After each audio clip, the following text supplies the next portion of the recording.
ক্ষমতায় থেকে শেখ হাসিনা এমন কিছু কাজ করেছেন যা বাংলাদেশের মানুষের জীবনকে অনেক অনেক সহজ করে দিয়েছে। কৃষকদের সার সরবরাহ সহজীকরণ, যোগাযোগ ব্যবস্থার আমূল পরিবর্তন, সমুদ্র সীমা বিজয় সহ তার করা বেশ কিছু কাজ নিয়ে তেমন আলোচনা হয় না। অথচ এই কাজগুলো শেখ হাসিনা সরকারের অন্যতম সফলতা। শেখ হাসিনার যুগান্তকারী কিছু কাজ সম্পর্কে জেনে নেওয়া যাক। প্রথমেই কৃষিখাতে বৈপ্লবিক পরিবর্তন। বিএনপির 2 শাসনামলে দেশের কৃষিখাত নিয়ে নানা অভিযোগ ছিল।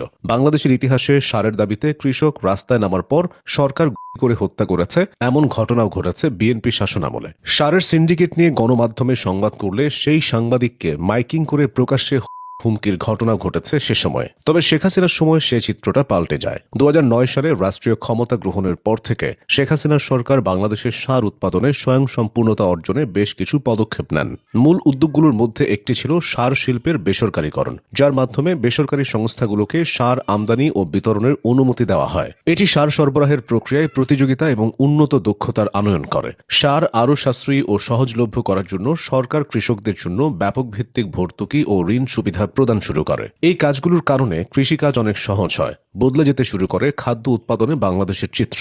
শেখ হাসিনার শাসনামলে যে কাজগুলো মানুষের জীবনে সরাসরি ইতিবাচক প্রভাব ফেলেছে সেগুলোর একটি হলো মেট্রো রেল। মেট্রো রেলের মাধ্যমে বাংলাদেশের রাজধানী ঢাকা এক নতুন যুগে প্রবেশ করে। ঢাকার দীর্ঘদিনের যানজট আর সময় নষ্ট হওয়া জীবনের যন্ত্রণা কমাতে উত্তর থেকে মতিঝিল পর্যন্ত মেট্রো রেলের যাত্রা ছিল যুগান্তকারী। এটি শুধু একটি পরিবহন ব্যবস্থাই নয়, বরং নগর পরিকল্পনা, আধুনিক নগরায়ন এবং মানুষের জীবনমান উন্নয়নের এক বিপ্লব। এখন নগরবাসীর যাত্রার সময় অর্ধেকে নেমে এসেছে আর নির্ভরযোগ্য পরিবহন ব্যবস্থা তৈরি হয়েছে। শেখ হাসিনার সময় যোগাযোগ খাতের এই পরিবর্তন শুধু মেট্রো রেলই থেমে থাকেনি। ফ্লাইওভার, 4 লেন, 6 লেন, উন্নত মহাসড়ক, রেল লাইন সম্প্রসারণ, এসবের কারণে সারা দেশের যোগাযোগ ব্যবস্থা সহজ হয়েছে। বেশ কিছু প্রকল্প বাস্তবায়ন নিয়ে প্রশ্ন উঠলেও পুরো চিত্রটা আলাদা। শেখ হাসিনার ঘোষিত ডিজিটাল বাংলাদেশ নিয়ে হাসি ঠাট্টা হলেও বিষয়টি প্রভাব ফেলেছে জনজীবনে। শেখ হাসিনার সরকার দেশের নেটওয়ার্ক ও ইন্টারনেট ব্যবস্থাকে সম্পূর্ণ আধুনিক রূপ দেয়। 3G থেকে 4G এবং পরবর্তীতে 5G, এসব কিছু বাংলাদেশকে আঞ্চলিক পর্যায়ে প্রযুক্তি নির্ভর দেশের কাতারে তুলেছে।